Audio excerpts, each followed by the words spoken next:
ladies and gentlemen, it's AEW Mash again, and well, shit, I don't even know where to start, lads.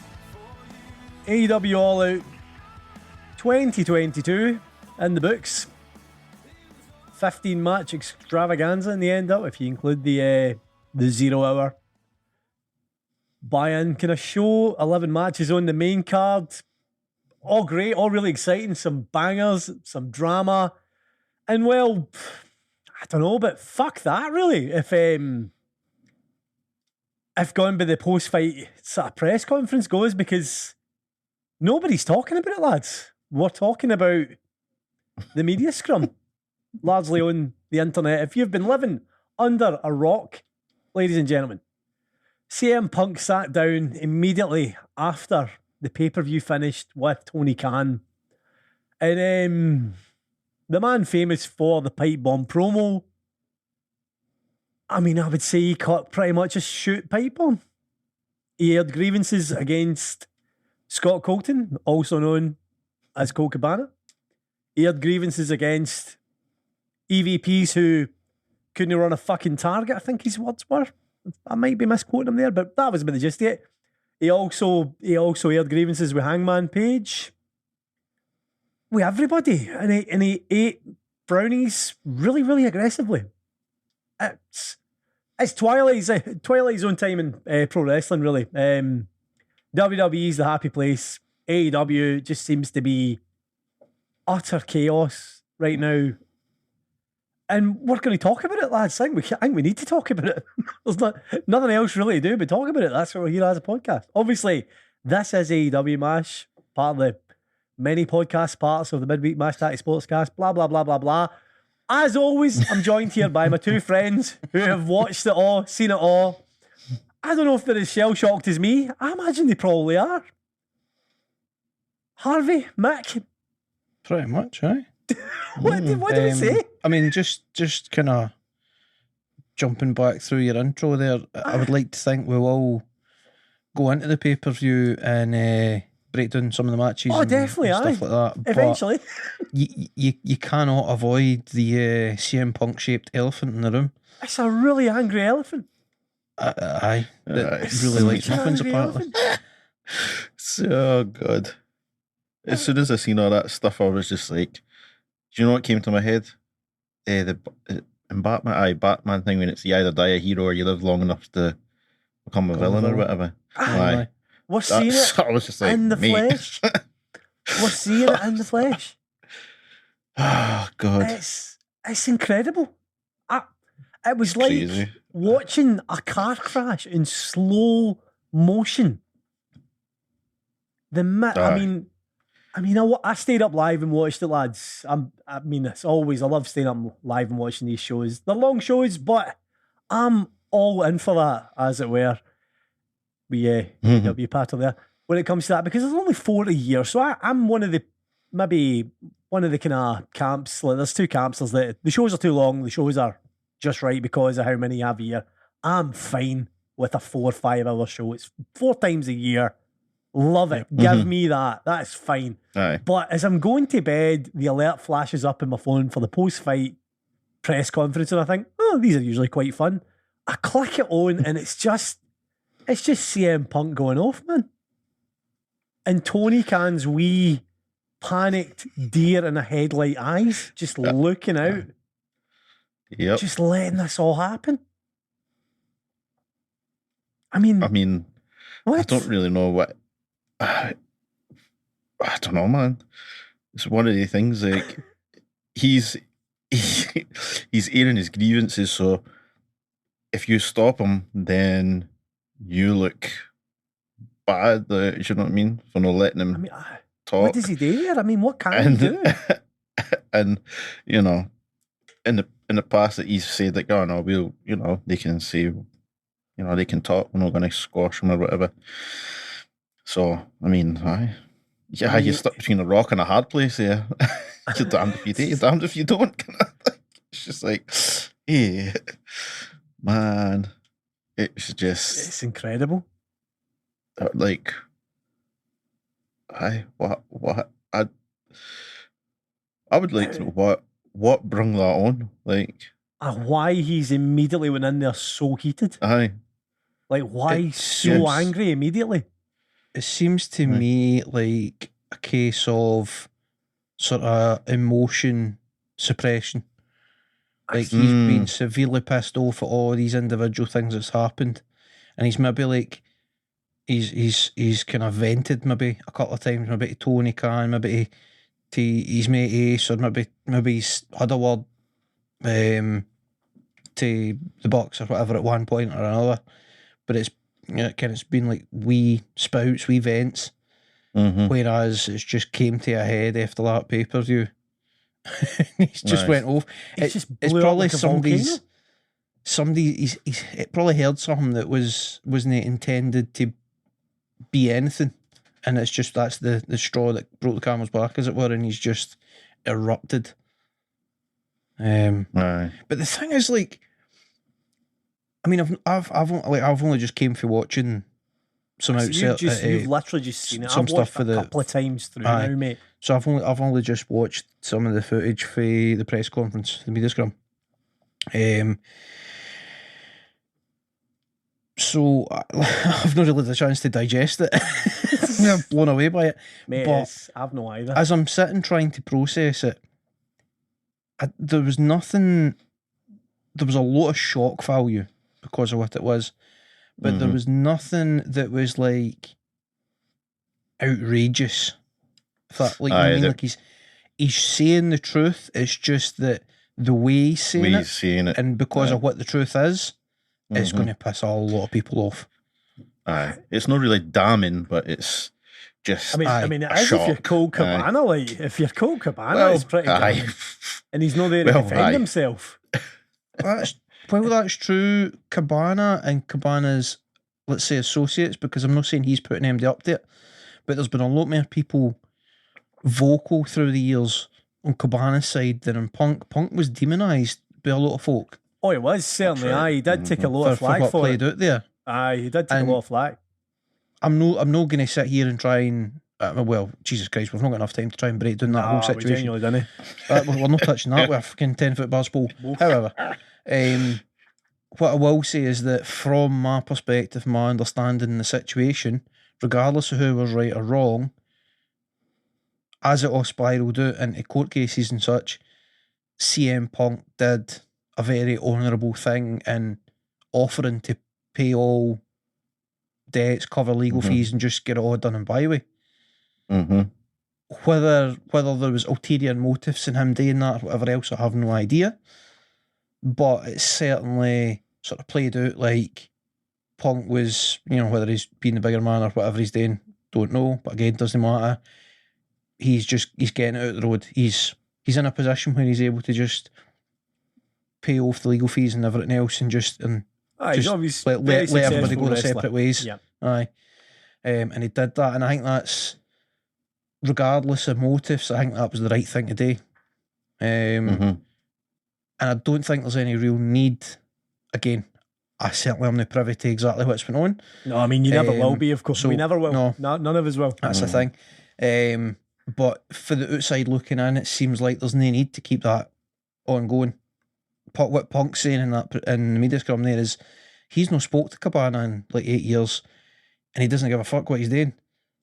Aye. So for somebody to come out and drop a rumour that Punk's the reason that Cabana gets shifted to Ring of Honor, if that's bullshit, then that's nasty bullshit. I mean, that's pretty kind of damning and pretty. It's not really appropriate, like that kind of rumour milking or starting nonsense. Is it just me? But I just don't feel comfy the way CM Punk's done all that. Like, I'm no saying that it's no warranted in a way, but he 100% knows how big his voice is as a top of the card wrestler when he starts all that.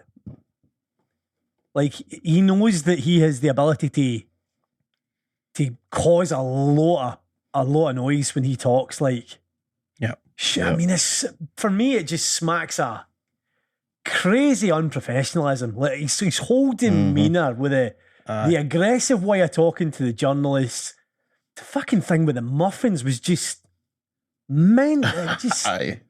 mate, It you're was eating just muffins like weird. they've called your missus a cow. Like I've never seen a man eat muffins like that in my life. There was some sociopathic things There going was, on there. there was really weird aye. behaviour for this It guy. was odd, Aye. but I think it's just anger and frustration that's just boiled over. It Like just blew up. it's just, I mean, it is unprofessional and unfortunate that's kind of when and where it's happened. Aye. And it's took over the press conference, the whole pay per view, mate. Like this is what everybody's talking about now. Yeah, like a week removed from a talent meeting where they've all tried to hash out all the kind of drama and lets everybody get on board. We've got such a good. I think that was the thing that Jericho was trying to say. Like, you don't know how lucky you are being at this stage with a company. We're doing so well. Let's no waste it.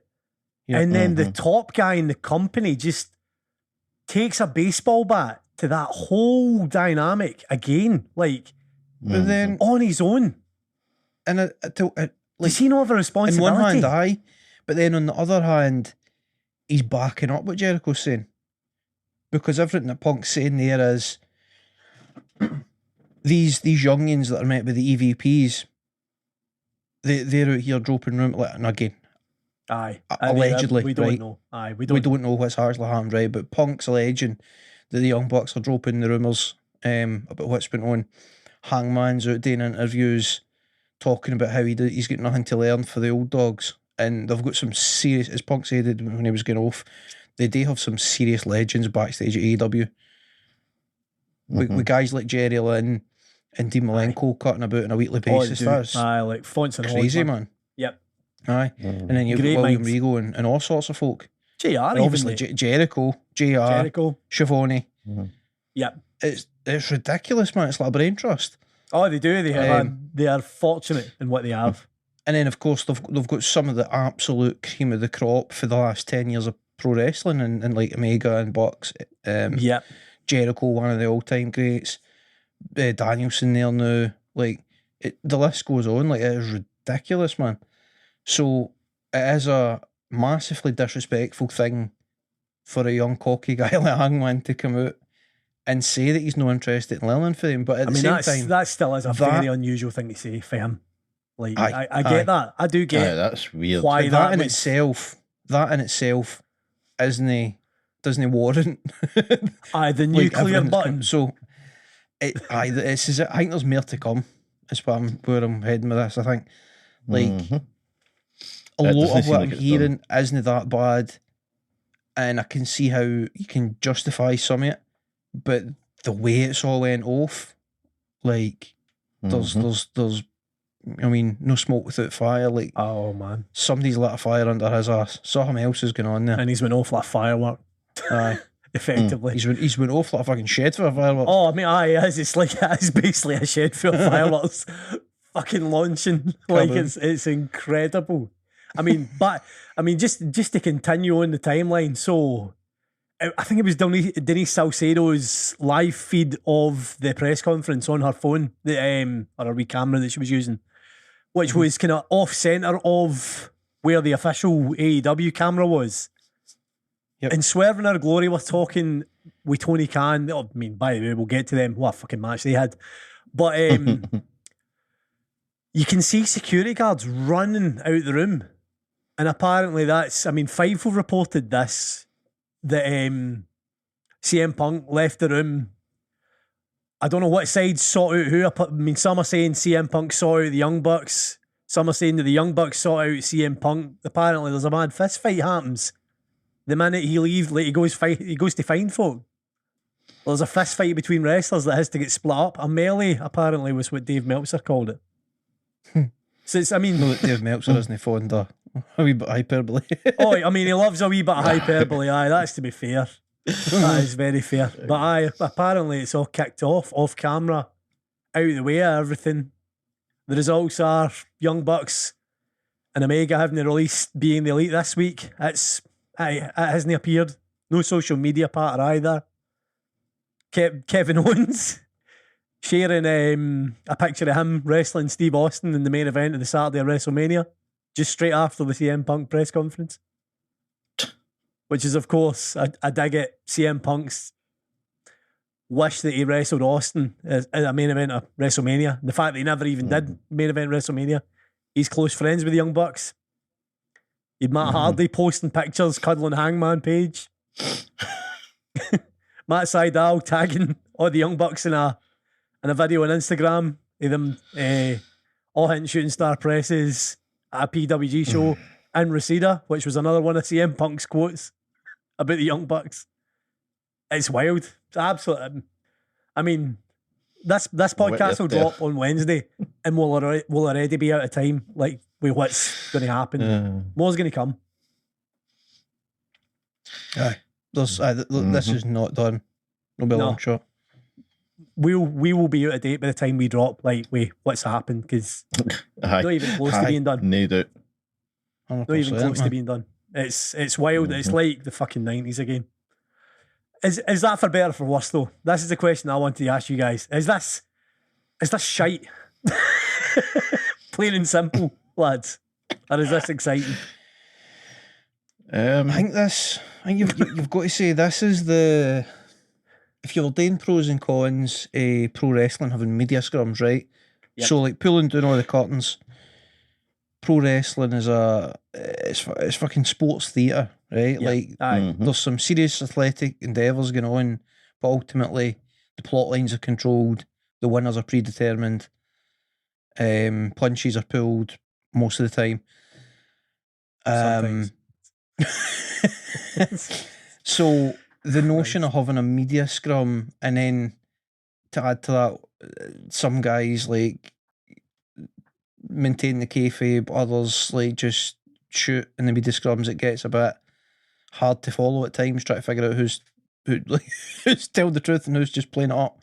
But if you're doing pros and cons of the media scrums, the only real main con is that somebody says something that goes against the narrative that we're getting in the weekly TV show. And like what Punk's just done there, like he's meant to be the fucking hero, and he's just went off. Like he's going to have nuclear heat on him now. Honestly, you realise what's going to happen on Wednesday night if he appears? Colt Cabana chants are going to rain upon him. Aye. At the top volume. Yep. He is going to get Colt Cabana chants now. He is. I mean, it's coming because how he behaved. By the way, so swinging back to the pay-per-view, right? I mean, I looked to unpack for the pay-per-view. I mean, that's just one point on what you're saying there. MJF is back. Spoiler alert. And seemingly is going straight into a feud with Punk revolving around the AEW World title. Now, I don't care what meetings are held, what the Bucks say, what Omega says, what Tony Khan says. MJF is 100% going to start poking the bear and pulling strings. MJF is going to be 100% all over the Colt Cabana shit. You better believe it, aye. Good Jewish boys, the pair of them. Like, it's going to be wild, man. It's going to be absolutely wild.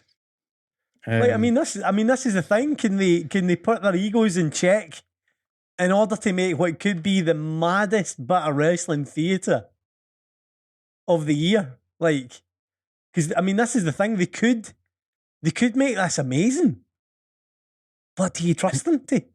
No, for nothing. This is the point where you have to consider, because it's pro wrestling, is any of this a work? Is Punk blowing this up to make it more dramatic, to put heat in himself so that he can turn heel and MJF can turn face? Because I mean, this is the thing that he was talking about was I'm trying to grow this company, and then he goes into all this. Like, I mean, cards on the table. I do not think for a second this is a work. I don't. I think this is how CM Punk feels. I think this is. you're seeing the person that he actually is there, and it's a very highly strung, angry man. But Aye. I will bet my fucking left bollock that I know why am I cussing so much? Probably because I'm not shocked by it. But I will bet a body part that the viewing numbers for AEW Dynamite this week are much higher than the previous week. Yep. Because we all need to know now what the hell's happening. Like, and whether the brain trust, as you put it, backstage have managed to shoehorn all these personalities, egos, dramas, tantrums into turning up for Wednesday's Dynamite show. Like, I just don't know. I genuinely don't know what's going to. It's great. I mean, we always say what's the best thing about pro wrestling when you don't know. By Christ, we don't know. We have no idea 100%. what the hell's happening. Is it good? Is it bad? I'm worried about it. Like, I've not been worried as a wrestling fan about how something is going to turn out. Like, I've largely really enjoyed the past 4 years as a wrestling fan. It's been great. Yep. I feel like that's under threat now.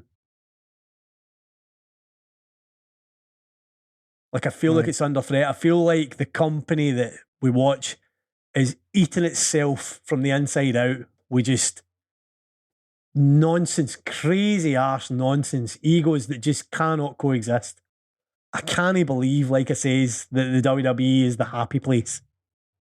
If that's the case, is it no time to get rid of some people then that can't agree? They'll have to make a decision. Well, if these folk can't get on, who is more valuable to us as a company? These guys or these guys, or whatever. Sorry, you need to go. I would definitely agree with that, Harvey. I think there is a case of a bit of a bloated roster here that's caused this drama. I don't think it's a coincidence that a roster that has too many people on it isn't a happy place. Which again, it was an issue in WWE. You had too many people, no enough TV time, no enough opportunity, and rumours were leaking out everywhere. Do you think that this could have an effect on the television deal? Like the negotiations, they'll be looking and saying, "Oh, things don't look good there, so the product isn't going to be good. We can't give them extra time, or we can't give them this amount of money." Like, I'm not sure where I sit in that. I mean, largely, business has never been better in a lot of ways. Like, until this weekend, I believe pay-per-view buys aren't quite as high as they'd expected, I think, simply because of the competition on this weekend that they didn't usually have for other pay-per-view weekends.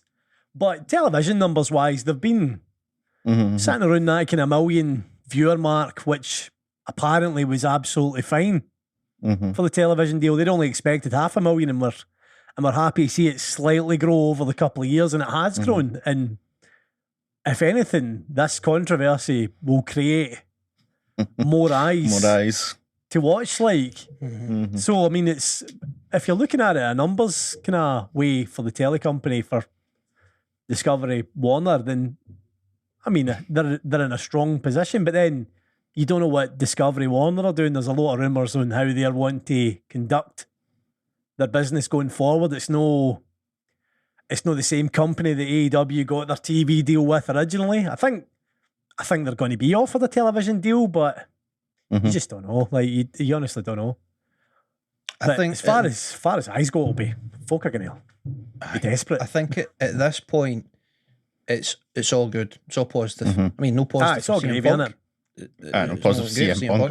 But out with CM Punk, in terms of the company and everybody else, it's two thumbs up across the board. Like, this is going to do nothing but draw eyes for the next couple of shows. People are going to want to know what the fuck's going on. Yep. The question mark is, what does Tony Khan and his sort of close knit crew, what do they do to work around this? Like, did Punk do anything there that warrants getting him a suspension or trying to like talk him into taking a wee holiday for a couple of weeks? Well, I mean, that's a good question there as well, Mick. Do you just open Dynamite with him in the ring and just see what the fuck happens? I mean, like surrounded by the elite and families of the elite. See what goes on. I mean, what do you do? I mean, what does he do? I have no idea. I don't know how they approach it. But one thing that might be slightly controversial, but I think it might be time for Tony Khan and the elite to get in a room and have a serious conversation about what they're doing with this company over the next 5 to 10 years. Mm-hmm. Because situations like this will continue to arise while the elite are EVPs and active talent. I think that has largely been a failed experiment. The EVPs as wrestlers. Mm-hmm. I think you're seeing that as time wears on. These are guys that are our age, like and young. I mean, slightly younger than us in some cases, but these are guys who are active wrestlers. They're in the locker room, but yeah, they're no part of the locker room technically. Mm-hmm. Cody Rhodes has spoken about how he wasn't ready for it, and it weighed him down. I wonder if that's the case with the Bucks and with Kenny Omega. That it's more a hindrance than a help. These kind of roles that they have. Mm-hmm. I wonder if when it comes round to renegotiation time for contracts, I wonder if these roles disappear and this is now wrestling talent that they now fall under, because it seems to be a thing that's causing drama. Aye. Yeah. If you can't split yourself between the two and it's too much for you, then you have to choose one of those. Perhaps it's the wrong shout. Mm-hmm. I mean, that is, lads, half an hour just on the drama. Will we talk about the actual show? I suppose we better talk about the fucking show. I suppose so. Aye, I mean, it's what we did. It's what we did spend 5 hours bloody watching. So, God, Christ, half an hour run through of the show. Thoughts firstly on the show overall, lads. Enjoyed, hated, confused. What do we think? Well, I was going to give it a double A+, but it's only an A+ for me. Just a wee A+, for Harvey Meltzer, right? Okay, that's a good way to kick it off. Not quite a double A+, but an A+, a single A+. No, I'll give it a double A. Double A. Oh yeah, a wee double A. Correct. Double A. He's gave it an Arn Anderson. Boom. I think for me, on the whole, very much enjoyed it, but as a pay-per-view, like as a show, great, but as a pay-per-view, a bit odd. In many cases throughout the show, I'm left with more questions than answers, which is kind of rare for a pay-per-view. Pay-per-views, generally speaking, traditionally speaking, they're the full stop. That's where the feuds end. You might get snippets of what's coming next. Yep. But generally speaking, that's where things end. But there's a lot of stuff that's going to continue on for you. Mm-hmm. Definitely, aye. Definitely. There's, I mean, obviously the main event straight away. There's that continuation of what could come there. With CM Punk obviously defeating John Moxley. The booking for the match, I kind of half expected it. I didn't mind it, but I'm desperate for this heel CM Punk that was in the press conference. That's the CM Punk I like. I would have the entitled dick. If they weren't going straight to the heel turn, I would have rather seen that first 5 minutes no there. Have Mox dominate for the off and have the story be that CM Punk's got to fight for under. He's the massive underdog. He's got to build himself up, find a way to win. But instead, CM Punk obviously came out strong and almost won the match within a few minutes. And then it was Mox had to fight back. Ultimately, obviously, Mox took control and beat the living shit out of CM Punk. CM Punk did have that sort of kind of hero story where he had to fight back and find a way to win. But I don't think the start of the match did anything for the story of the match as a whole, if that makes sense. Aye, it didn't quite line up. I think I don't think it's the right story for CM Punk. I think the world's ready for the heel turn. Well, I know it's Chicago, and I know it's the punk town, like Chicago. Like this is Chicago patter. Like he was cutting with the promo and all that, which was absolutely. I like the promo and all that, but I prefer the way I thought it would go. I think CM Punk is at his absolute best when he is a scoundrel. I think that's what could possibly come, because I don't know how MJF is reintroduced as the heel here. I mean, the promo at the post match with MJF, where it's the video with the classic Ring of Honor. Loved the presentation of that, by the way. Loved it. As soon as he came out, out, that was a hero's welcome, wasn't it? aye, Just it's a shame he didn't go on the mic. I know. Don't know. He probably He probably wanted to see what the reaction would have been. Are they going to cheer me? Are they going to move me? But he got a standing ovation, pretty much. Wasn't it? I mean, Everybody it was like Yeah, got a bigger pop than CM Punk did. He did. Well, I thought he did. Aye. He did. To be honest, I think he did. Man. I thought he did. Which is nuts when you think about it. I mean, makes sense reactions. It makes sense to reserve something for Dynamite. You know, give people a reason to tune in to Dynamite, because we haven't heard the film yet. But yeah, I feel like at this point, regardless of what the plans were, I think now they have to move to double turn. They need a relatively short feud between MJF and Punk that culminates in a double turn. Surely they have to go for that now. Aye, I think so, mate. I think you have to go with the slighted hero, the Bret. I mean, fan with CM Punk, we love a Bret Hart. Like this is what you're cheering for, because that was the whole when Bret Hart feuded with Stone Cold Steve Austin. Bret Hart was the honourable face, and he'd been like that all his life. Yep, all about being the best and all that kind of thing. Like similar to what CM Punk gives it with the best in the world and all that. Yep. But this would be the perfect time for him to follow his wrestling hero and double turn. That would be perfection. You wonder if that's what comes. I mean, we've got the Arthur Ashe show coming up. Grand Slam's coming. There's your headline, surely. What did you think about it? Him not revealing himself during the ladder match, MJF. I knew it was.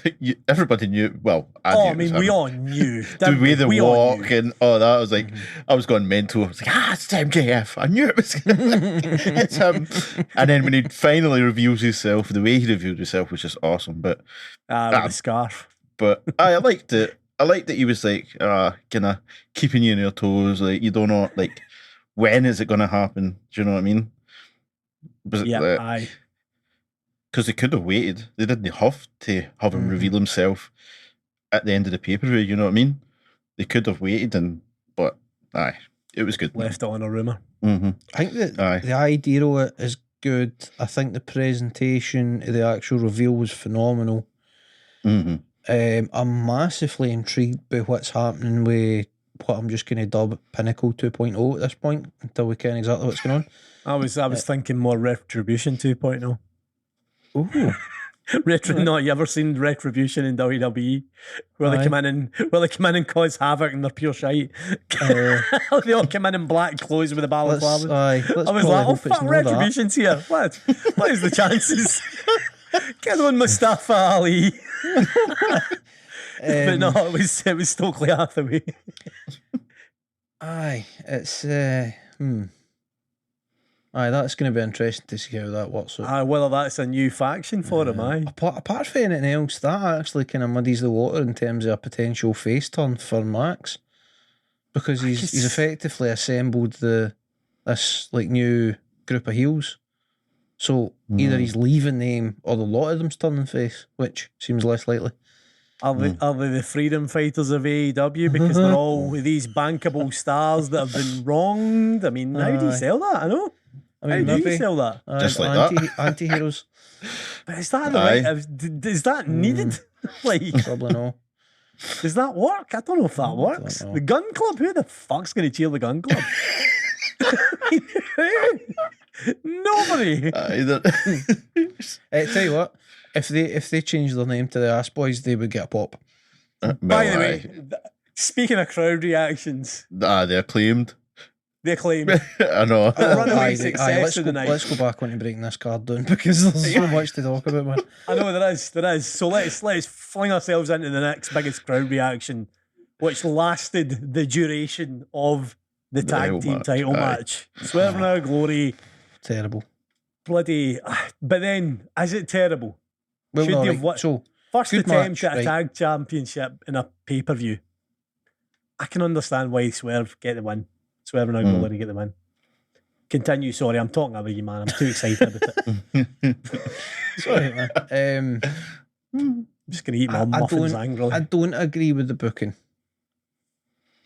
I think it's a decent match, and I think it makes sense. Like you're kind of saying there, Paul, like it makes a certain amount of sense when you break it down a bit. Like this is the Acclaim's first show to it, first big match in the pay-per-view like that. Like makes sense that they maybe they don't quite get it right. They come up short, but when you then break it down a wee bit further, which is always a bad thing to do with pro wrestling, but when you analyse it, the Acclaimed have been a tag team for so much longer, and they've got so many more matches together than Swerve and Our Glory. Yep. And the crowd are just so behind them that Yep. I feel like this is a mistake. But Unless they want to go for a heel turn, because quite clearly this has put some serious heat when Swerve and Our Glory. That again, going back to this good old post pay-per-view media scrum, Swerve and Our Glory. The journalist put it to Tony Khan, should this not have been an opportunity where an audible was called? Keith Lee was like, sorry, what?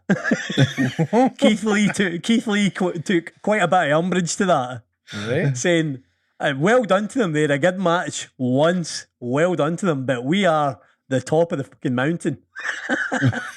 We are the top tag team. Yeah.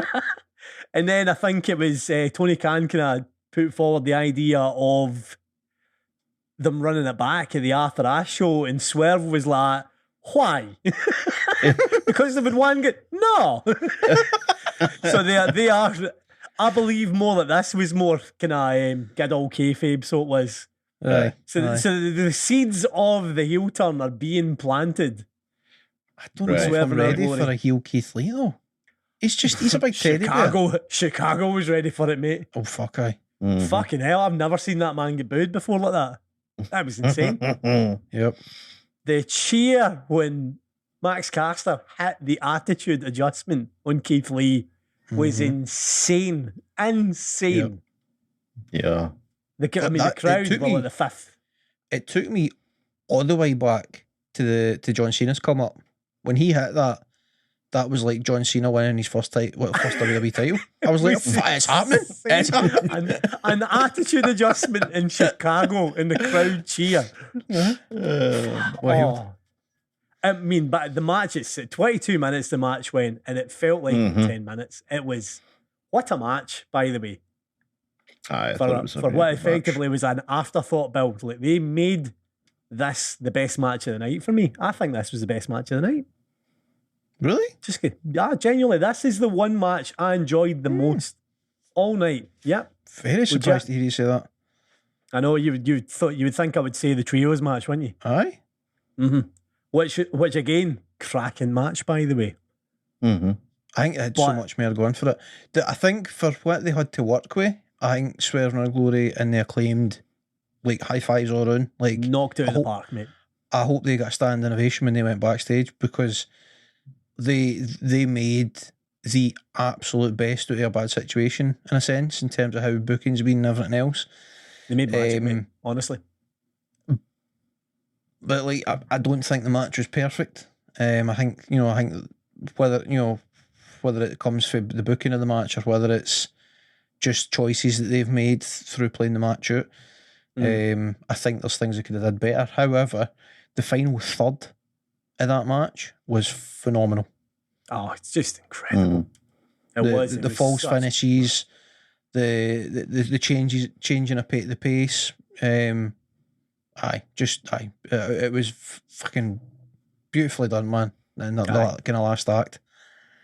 I'll tell you something. They've made something that you now want to see more of. That's one. I mean, you're saying more questions than answers. That's a question I want to know the answer to now. I've got to say. Aye. Like, so that's a successful question, at least in one changing my isolated perspective incident. on it. I think that an acclaimed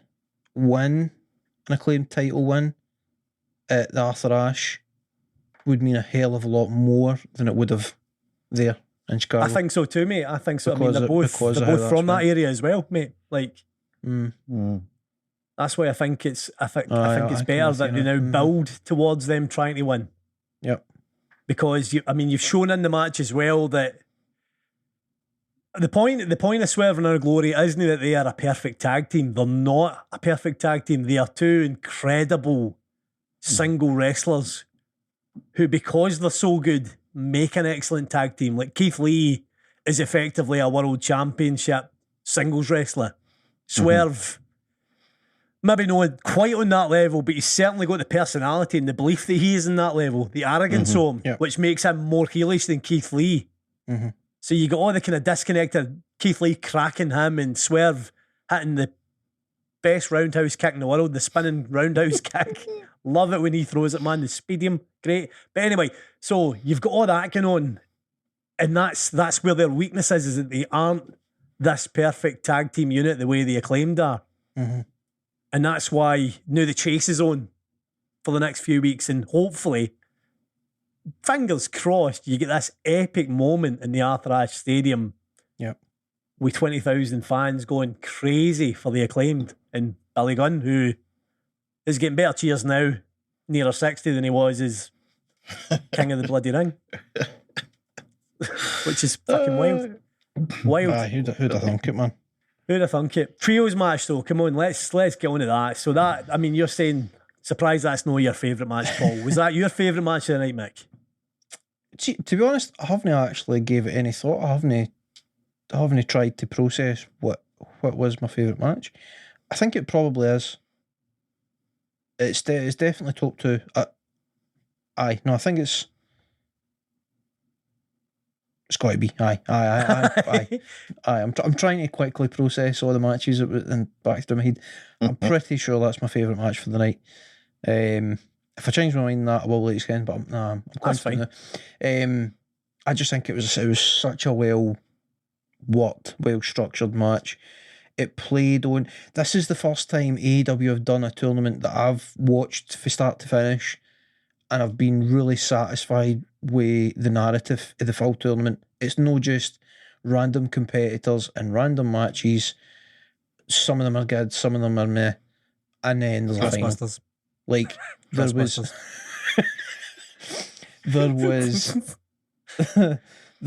Sorry, keep going. There was a narrative from start to finish. There was a story that they wanted to tell, and I think they did it very well. My only knock on it, Jade Cargill's the champion. Huh? No, on the trios, on the trios Saturday. On the trios. He's too busy digging out Jade Cargill. My only knock on it. The only knock in the pay-per-view. Aye. My only knock on the trios match is the dissension between the Dark Order and Hangman was all about Hangman being a bit weird and iffy and stopping Dark Order for getting after injured body parts, if you will, on the opponents. And it was a wee bit weird. And there was no direct heelishness for anybody. I would have much rather have seen Hangman look like it was torn between them, and the Dark Order's getting progressively heelish because of the frustration that Hangman isn't like 100% with them, kind of thing. Aye. I think there's more of a story they could be telling there, because obviously like Hangman's so close to all the Dark Order guys, but yet he's never sworn his allegiance to them. He's never joined the Dark Order. Mm-hmm. So there's a story there waiting to be told with that. Oh, definitely is like a wrong team. It would the central part of that story would be Dark Order turning heel. It's the only way you can work that, and for whatever reason they don't seem prepared to do that, unfortunately, because I think that would elevate the Dark Order, personally. But that aside, phenomenal match. The psychology for Omega and company is just outstanding, man. To have Omega at like this point where like aesthetically he's 100%, fuck, he might be 110%. He looks in serious shape, but He looked great again, like, didn't he? There's still these wee pauses now and again. There's still these wee things, you know what I mean? So like we've no got Kenny at like legit 100% yet. Like he's still holding back that wee bit. I totally love the way they've done that. So phenomenal match for me. It was. I mean, that's definitely true, Mike. That I can absolutely agree on, is that it was fantastic and lived up to the hype. I mean, we were excited. We've been excited about the possibility of it for weeks. And total agreement with the tournament. Trustbusters, but the rest of it's been pretty damn fun, man. It's been great main event week after week with these trios matches. And it shows there's a massive place for the trios belts. Yep. Certainly. And a very crowded championship kind of landscape already with a lot of belts. The trios have the ability to be one of the most look forward to matches, you know, come like anticipated. You know what I mean? Absolutely. You know you're going to get fun. Anticipated, aye. That's the one, anticipated. What did I say? Looks forward to. Aye, anticipated. Aye, we knew you were in the ballpark. It's in the ballpark. Ah, you were in the ballpark. So, Christian Cage and Jungle Boy Jack Perry. I was cheering. It. I cheered. It was a lot here. Jungle Boy looks back at the face tunnel. Where's my big mate? Aye. Whack. Choke slam. That choke slam sucked. That must Did have you see his butt? Shite. Aye. Oh, it's It's like a great. he's like a giant knots and crosses bloody board. Perfect squares. I was bouncing up and down the couch, again at he's came out the heel tunnel. Oh my gosh, it's worked. Christian spears them, tries to pin him. Fair enough, right? Christian hits the unprettier, blowing a kiss to his mammy, the Jungle Boy's mammy. No, he's in mammy, that'd be weird. Blowing a kiss to Jungle Boy's mammy. 1, 2, 3. Perfect. Aye. Perfect. Do you know what's the icing in the cake for me with this? Yep. Jungle Boy came out as Jungle Boy. After the chat that Christian was taking on Jack Perry and no Jungle Boy, he came out as Jungle Boy. He's no yet. Yep. Jack Perry. He's no yet, man. He needed this to continue the build. I fucking love it. They're doing the thing. They're doing the thing. Yes. Oh Christ. Oh, I mean, that's the thing. We spent the first half an hour talking about the bloody drama, but it was a good show. There was a lot going on. That was brilliant. Quick note to the 5-minute squash, Powerhouse Hobbs, Ricky Starks. Brilliant. They're going with it for Powerhouse Hobbs.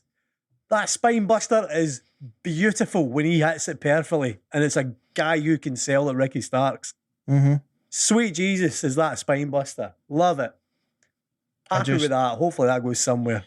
I've got to say, I've got a slight worry. I feel like it's the right call, but I've got a slight worry that they let this fucking simmer on too long.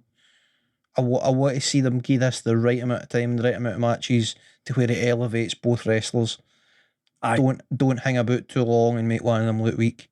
You know, you can't because it's just two singles wrestlers. There's only so many times you can go to the well with it before you need to freshen up. So a rematch after Ash maybe back as well, man. No anti Ricky Starks and tights. It was a bit off. Tights and gloves. What's going on there, Ricky? He came out like AJ Styles, biggest fan. You're not one of the elite. Go back to the stroke, Daddy. Come on, mate. Trunks or go home. But Too much clothes on. Was he cold? So there's a lot of potential there. Yeah, I love that they're giving the two of them a chance to work and build the two of them up. It's brilliant, man. Aye. Eddie Kingston, lads. Eddie Kingston. Tomohiro Ishii. Jesus Christ, man. Sweet Christ, how are their chests?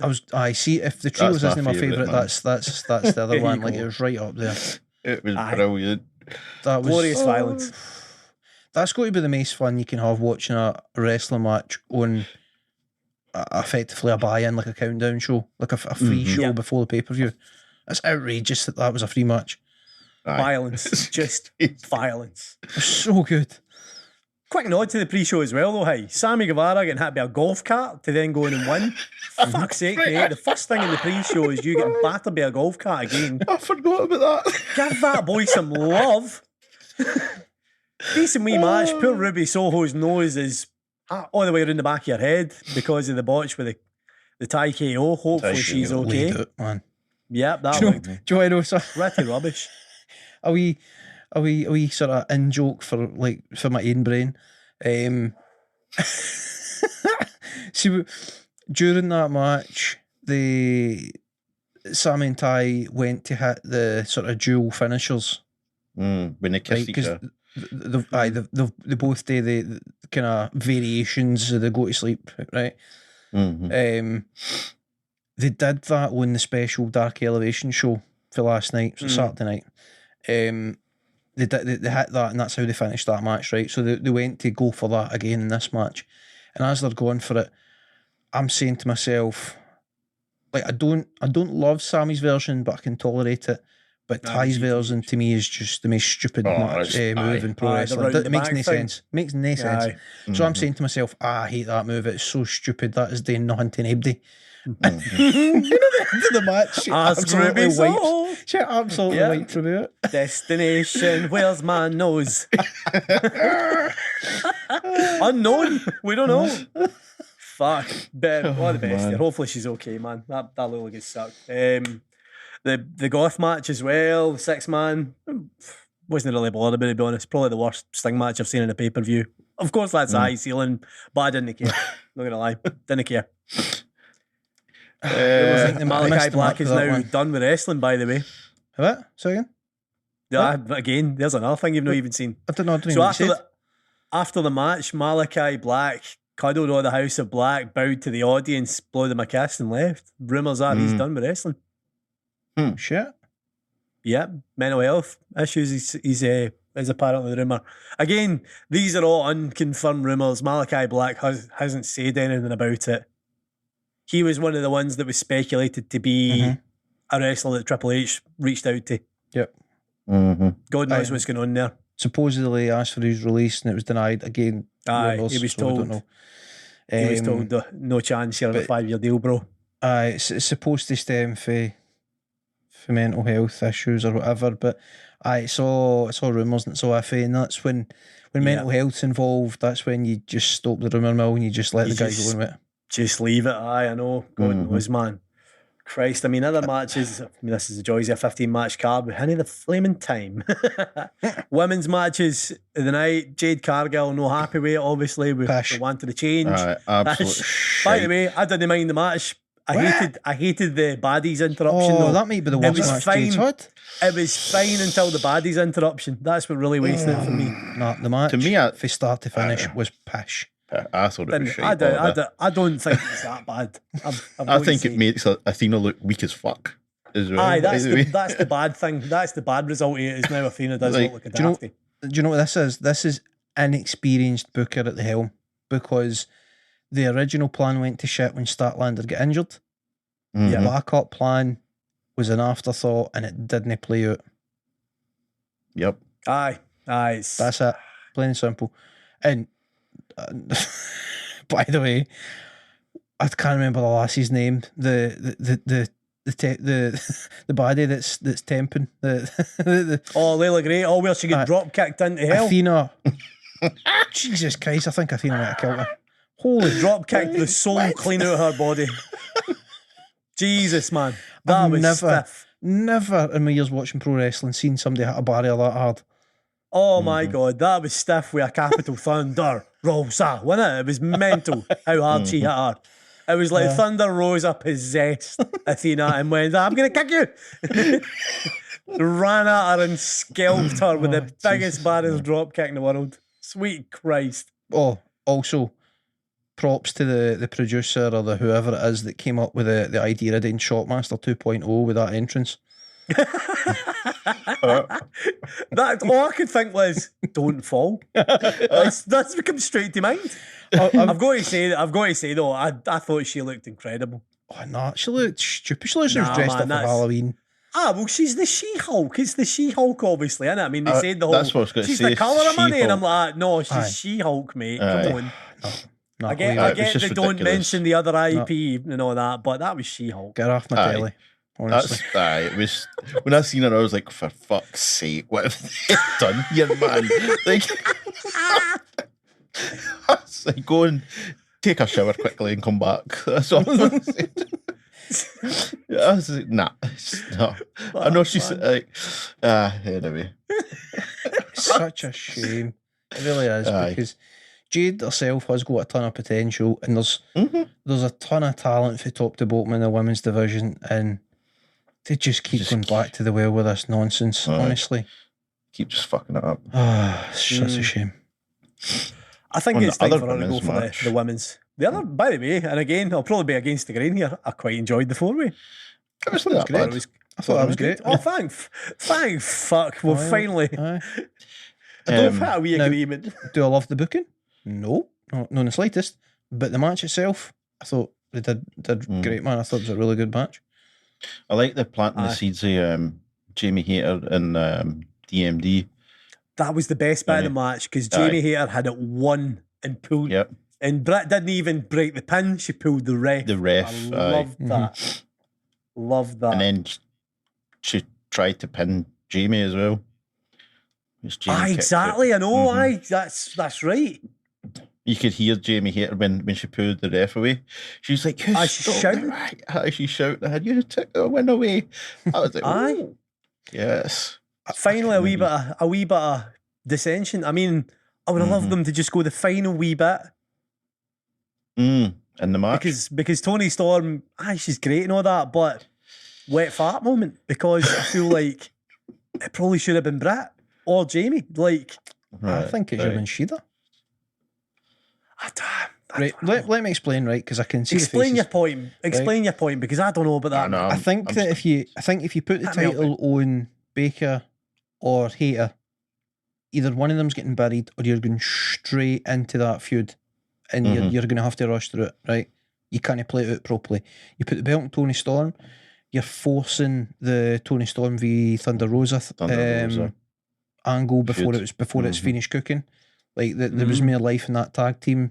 They didn't need to rush into it. I think if you put the belt, bearing in mind it is an interim title, I think if you put the belt on Shida, much like they did with Mox, they can give her dues in terms of what she didn't get potentially in her first time round because the company quite hadn't got to where it's at now, and they didn't have the big audiences. So let Shida run with the title until Rosa's back fit and healthy. So she gets a good run. They don't necessarily need to do exactly what they did in Punk and Mox with Geen. She did a win and then immediately taking it back. They don't need to do that. However, give Shida a wee run with the belt, with the interim belt, and then mini feud with Rosa when she comes back, and then everything else can kind of reset. They've still got Britt Baker and Jamie Hayter to work away what's happening there, and the dynamics are changing, and eventually that's obviously going to culminate in a match or two. Crowd loved Jamie Hayter last night, by the way. I did. Crowd was crazy for Jamie Hayter. And I think it saves Toni Storm for getting a proper run at it, because there was no way she was going to get the love winning that, because the only way the fans would be truly happy is if Hayter won it. For whatever reason, they decided it was Hayter's moment. Interesting comment from Toni Storm during the press conference as well, by the way. But Thunder Rosa. What was the comment? She says she's injured. No, she's injured. She says she's injured. That's an unusual turn of phrase. It's a very unusual turn of phrase. No, she's injured. She says she's injured. Oh, She specifically said she says she's injured. I mean, this plays into the whole sort of drama rumour there where she's been told to chill out and head home for a wee while. As opposed to she's actually physically injured. I mean, if you listen to Busted Open Radio, she does like guest hosting and that. She has ranted about this every time she's been on Busted Open, by the way. About how she stands up for women's wrestling and she puts her body through it, and I've missed birthdays, I've missed family for years and years and years. Perfect heel work if you ask me.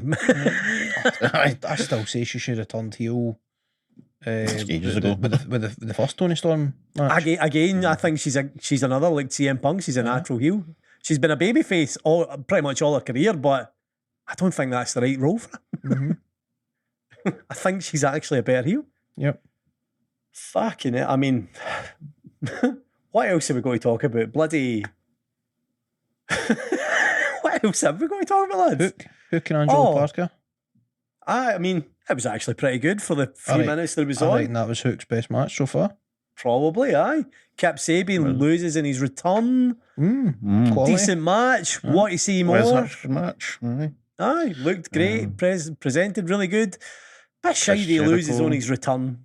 Chris Jericho is, again, what do we think of that quickly before we go? Good way to keep that story going, or why is it not? I wish it was finished? Byway. I think it was. I think for what it was, I think it was a good match, man. Like you put the two guys in the ring, you're going to get a good match. They're just too good not to have a good match.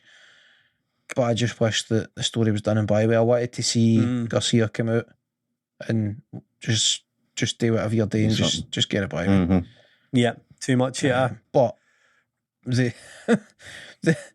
I don't know about in terms of social media or anything else, but Fight had the listing for Dynamite up before the pay-per-view was on, so it was already known that Yuta was defending his belt, his pure title. Oh, that was pre-announced, mate. Aye, that was announced last week. So I don't like that, if I'm being honest. I think much like the first time they did it, it's a title match with no build, and it's only got a story because they did the match before. Like, it just that doesn't sit right with me in terms of what they've just done with Jericho and Danielson. And okay, Jericho did his later on in the pay-per-view. He did the backstage piece with Garcia, and so he's trying to tie it all together, and he's saying that when Garcia has that match with Yuta, and it's going to be the biggest match of his career, Jericho and Jericho's Appreciation Society isn't going to have Garcia's back because Garcia didn't have his back, and he wasn't out celebrating with him. So I mean, that's kinda, but I'm not that into it, I've got to be honest. Aye, it's maybe overrun its course a wee bit. This, again, no doubt it'll be a good in-ring match. Yuta and Garcia, two of the best young ones in the game, man. Fucking cracker. It's gonna be an interesting Dynamite coming up. It really is, because fucking hell, there's some questions. There's some questions kayfabe. There's some questions real life. Real life. Christ, there's questions everywhere. One last one we haven't touched. Wardlow and FTR, the trios match against Lethal and Co. Nice to see the Motor City Machine Guns. Love them. Yep. Match was fine.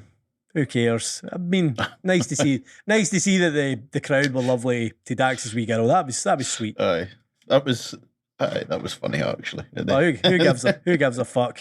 However, who am I arguing with the crowd reaction? Because fair enough, I'm saying who gives a fuck, but the crowd loved the Pinnacle, as it were, the three surviving members of the Pinnacle before the end of the main event. They loved Wardlow. They loved everything that Wardlow did in the match. They were so into it. So maybe it's us. Maybe we're wrong. It's the only thing I can say about that. Like, sometimes you've just got to admit it. Wrestling is subjective. Maybe we're missing something there. I enjoyed that one, I've got to say. I don't think. Did you enjoy it? I don't think there was any need for it, but I enjoyed it. There was nostalgia in it for me because of the Motor City Machine Guns and Jay Lethal being in it, and the fact that it was like one of my kind of favourite all-time tag teams versus my current favourite team, who happened to be, in my opinion, the best team in the world currently. FTR. So to see them in the same ring together is pretty awesome. It's cool to see Wardlow in a fun match while he's not got nothing on, which is a bit criminal. He should have had a feud coming into this pay-per-view, and he should have had a big match, but c'est la vie. It's one thing you can always say with Wardlow. He looks like a fucking rock star, man. When he gets going. Like, there's just that natural charisma, man. What about Samoa Joe? 30 seconds and he's got colour. How the fuck did he manage to split his head on? I have no idea. I don't know. What the hell happened there? I don't know what's happened. He's bleeding all over the place.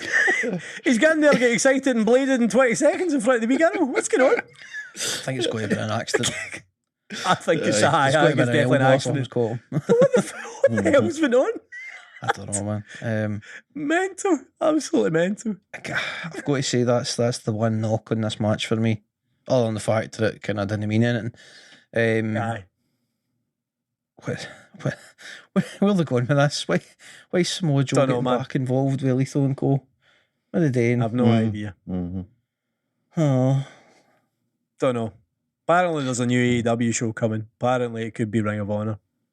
I mean, that's another of these rumours that hopefully, man. It's hanging about and it's gathering steam, but when's it getting announced? God. I'd be gutted if they announced a new show and it wasn't Ring of Honor. That'd be a kick in the balls for Ring of Honor, man. It's high bloody time, man. It's been 5 months, man. It's come on. Like, shit, go off the pot, man. Like, come on, man. I get that Tony Khan wants to do it right. He doesn't want to rush into it and get a shit deal, have them on a terrible time slot, etc., etc. Like, he wants to make it a success. Can't be mad at him for that. But there comes a point where you're not doing the history of the company and the athletes past and present justice, but just letting it sit in the sidelines and having the titles be an afterthought. Yeah. Because it is just holding the new, basically. Yeah. Got to be something, man. Christ, well, lads, I mean, I would say we've kind of did it there. God knows how we did it, but we go through everything. We hit everything, including all the madness post-match, post-pay-per-view. I'm knackered, I'm not going to lie. I'm mentally knackered after that. I would love it if pro wrestling just chilled out for a couple of weeks, just to let me catch my breath. Just calm down. Just calm down. Final thoughts, lads. Harvey, you gave it the old 2 A's. You gave it on the Harvey score, or the Harvometer, as it were. Mitch, would have been a double A plus, but the Jade Cargill match brought it right, back. Mick, what's your scale and what's it hand? Get up, Jade Cargill again. I'm going to go with the old 10-point mass system. Right. I think it's probably an 8 out of 10 for me. I think there's a lot. 8 out of 10? I think there's a lot could have been done better. Like, definitely enjoyed it overall. Had fun. Could have been better. I'm going to shock you. I'm going to go 7 out of 10. All right. I think it was okay. It was all right. Fair enough. It was all right. It was good, but definitely not the best. Enjoyed it, but aye. Didn't do too much for me. Oh, Christ. Well, lads, podcast time is done. And now the end is here, and so on and so forth. We have other podcasts this week. As always, we have got an MMA Mash, which covered a very fun card in France. UFC, Gan versus Taito Avasa. Catch up and all that kind of patter. What a night that was for France and for MMA. We've also got more Mash, Moto Mash. Well, I can't even talk.